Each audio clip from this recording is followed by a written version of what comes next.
guys, this is AfterEffectsHowTo here, and today I'm going to be showing you a tutorial on how to make an intro, specifically the intro you just saw at the beginning of this video. Now I'm fairly new to the YouTube tutorial side of things, so drop comments for improvements, praise, or even suggestions for upcoming videos. Now there are a few things that you're going to require besides After Effects, one of those being Optical Flares by Video Copilot and Twitch by Video Copilot. The last being Particular, which is basically a particle generator for trapcode. Now there are some built-in effects that you can use to simulate these effects that you can download, but these ones that I'm going to use are much more professional looking. So at the end of the tutorial I want to end up with something that's looking like this. So let's go ahead and start making it. Let's go to Composition, New Composition, or Control N. The aspect ratio I'm going to use for this is going to be 1280 by 720. Click OK. And here I am with my new composition. Now with my new composition I'm going to need a ramp as a background. So I'm going to go right click down here, I'm going to go New and Solid, which will bring up some new options, and I'm going to hit OK. So I've got a new black solid that isn't doing anything. So now we need to animate it. So we're going to go over to the Effects and Presets panel and we're going to type in ramp and drag and drop that onto our solid. So now we have a ramp. We're going to change the colors. So we're going to go to the color settings. On the starting color I'm going to go for a dark blue, and on the end color I'm going to go for, well, just black. Now that we have our ramp, we need some text. So I'm going to right click down in the timeline, New and Text, and I'm going to start typing after. Ooh, can't spell. After. Now I have that, I'm going to go down into the timeline and I'm going to right click and I'm going to go Control C to copy that layer, and I'm going to go Control V and Control V to duplicate that layer twice. I'm then going to go and edit the text of one of these to Effects, and I'm going to change the text of one of them to How To. Okay, so at the moment these layers are overlapping each other, so I need to move them out of the way a bit. So I'm just going to move them down like that. Okay, we can see that these are in the wrong order, so I'm just going to move those down like that. There we go. I'm not going to make this intro exactly the same as my intro, but I am going to show you sort of the basic fundamentals of how I made it. So now what I want to do is I want to start moving these off screen, which is quite simple. Just drag and drop them off the screen.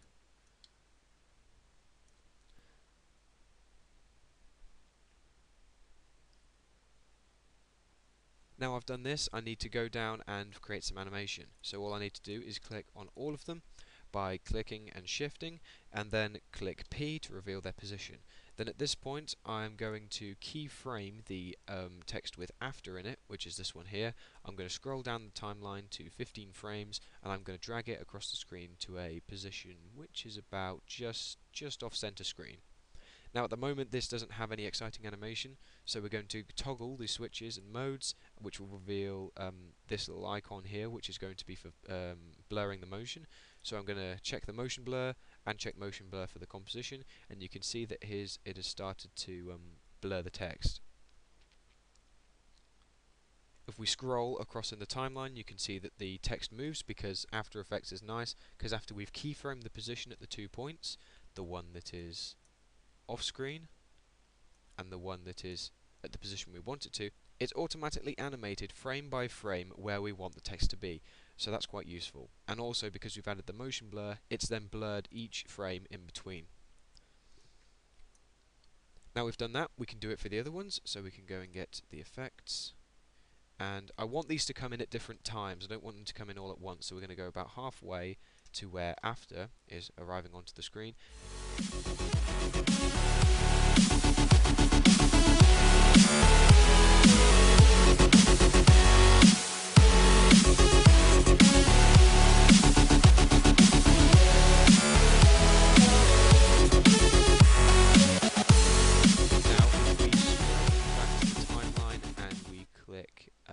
Go into the preview section and click onto the RAM preview, we can see that it's animating and it's working quite well. There we go. We can see that they meet in the middle with some nice motion blurring, just for the added effect. So now that we've got that done, I need to start adding something else which is quite interesting to the composition, which is going to be these moving on the screen after they've appeared. So I'm going to go to the after text, find the point at which it stands still, which is here, and then move forward to maybe 3 seconds, and I'm going to drag it across the screen till it's moved an entire length of itself, and then I'm going to move forward 15 frames after that, and then I'm going to move it off the screen. So what I've done is the after comes on from the screen here slowly, well, slowly in comparison to what it will be doing. It comes on and then moves very, very, very, very slowly, and then comes off quick again. So I'm going to do this for all of them, and there is a way I can do that by copy and pasting the frames, but I'm not going to do that. I'm going to do it manually so I can show you how to do it. So we're going to find the point at which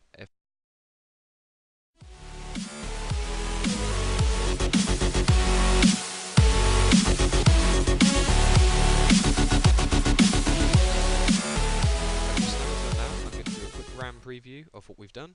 Okay, so now we've finished with the text. I'm going to do a quick RAM preview of what we've done. Go to 0 on the timeline and render preview. So we can see we've got some nice text movement here. It's not, it's nice and synchronized. It moves at a uniform speed. So yeah, that's quite nice.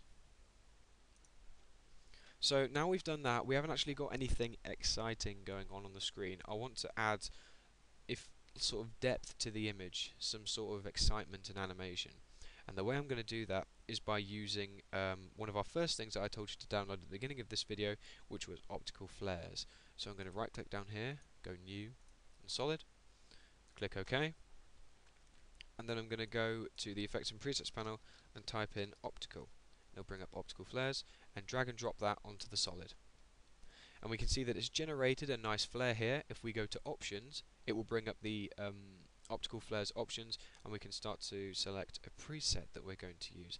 I'm going to go into Pro Presets, and I'm going to scroll down to find a flare that I like. I like this one. So we're going to hit OK, and we can see that the flare's changed. Over here we've got all manner of options that you can open and close again using F3. I'm going to leave it at about 170 and 100. If we go down to these toggle switches, we can then change the blending mode to add. What the flare will do is actually start to interact with what we've got on the page, and you can see that if we toggle this, if we go back to normal, we can see that the surrounding area, which is blue, is not as affected as when we have it on normal. If we have it on add, we can see it starts to add to the image around it, which just makes it all that more realistic. So what we're going to do now is we can scrub through the timeline, and we can see that, say for example, when after is moving off the screen, we can see it's actually being affected by the light, which is what we want. After we've got our flare on the screen, we want the flare to be moving as well. So we're going to go to the beginning of the timeline, find a place in which we want our flare to start, which could be somewhere in the corner. Then we're going to hit F3 to bring up its options. We're going to keyframe it, making sure that we're at 0, 0 seconds on the timeline. And we can then scroll forward to maybe 5 seconds and move it across the screen to somewhere about there maybe. And again, if we scroll through time, we'll see that the flare is moving. Now we've got one flare on, why not two? So we're going to Control C and Control V. So now we've got two flares which are currently overlapping each other. We don't particularly want them to overlap each other, so what we're going to do is we're going to change the position at the beginning of the timeline to where one of them is. And we'll move it down maybe here. Here looks good.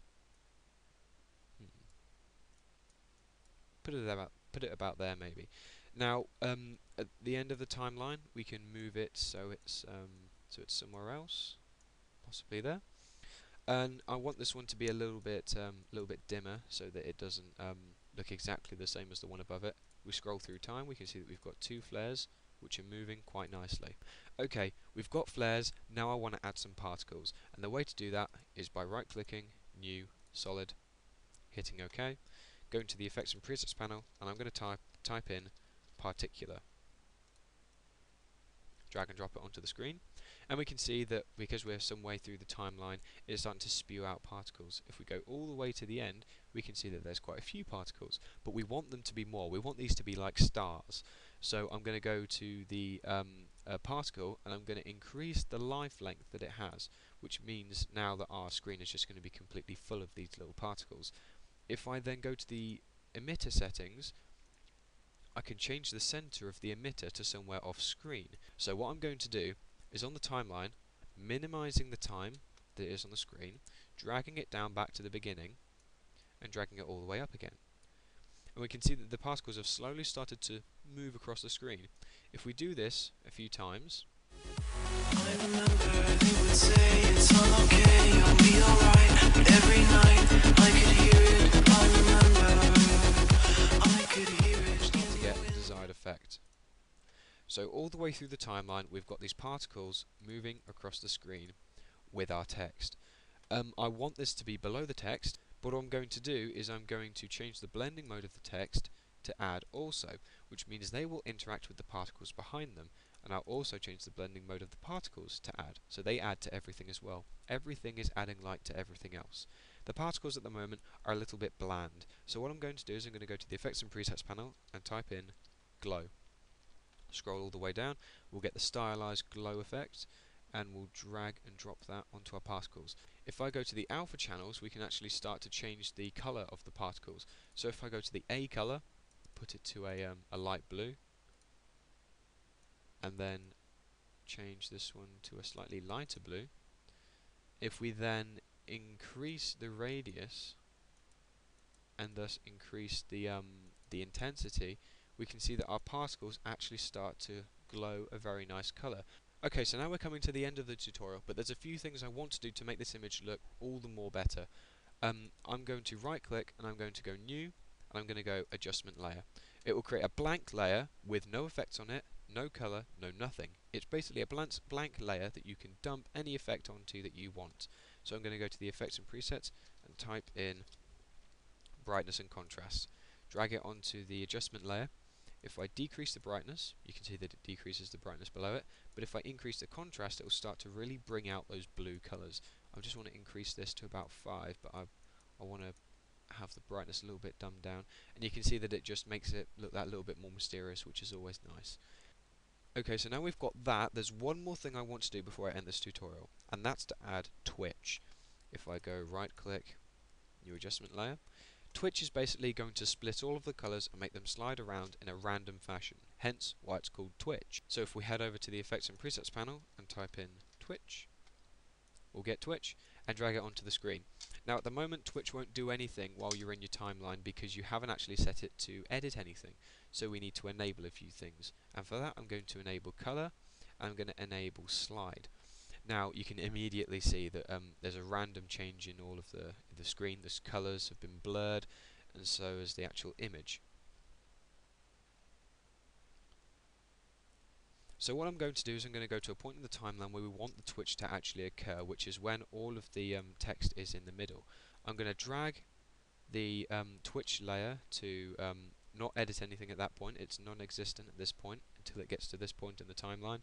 Drag across until I want it to stop twitching, where the text will then exit the screen, which is about there.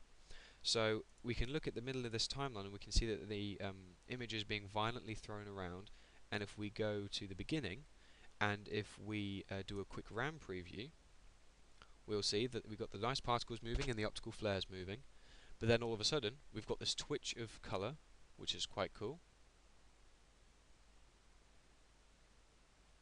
And then the text slides off again.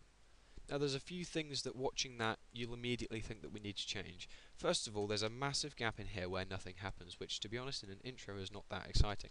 So we're going to copy and paste this twitch layer, and we're going to move the actual the shape of the layer across until we get some twitch effect that occurs somewhere in the middle here. So now that we've done that, I also want to change the speed of the text. I don't think they're moving quite fast enough, so we're going to go and select both of those using Shift, clicking P to reveal their position. Now all I have to do is select each one of these keyframes, and to simply make them move faster, you just drag them across, and of course by shortening these they have less time to move in the space that they do have to move, so that they appear to move faster, and you've got a greater blur and it looks a lot nicer. You can drag these twitch effects along a little bit. Maybe we want another twitch in there. If we move this along to here maybe. Okay, and then we've got this time period at the end where nothing's happening, so we can shortly have the composition come to a close at the end So, here we have our intro. We'll do a quick round preview. We can see the awesome Twitch effects that are happening.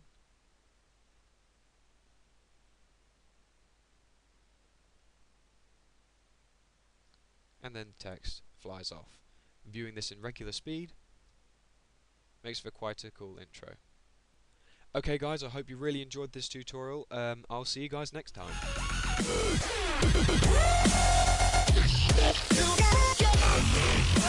You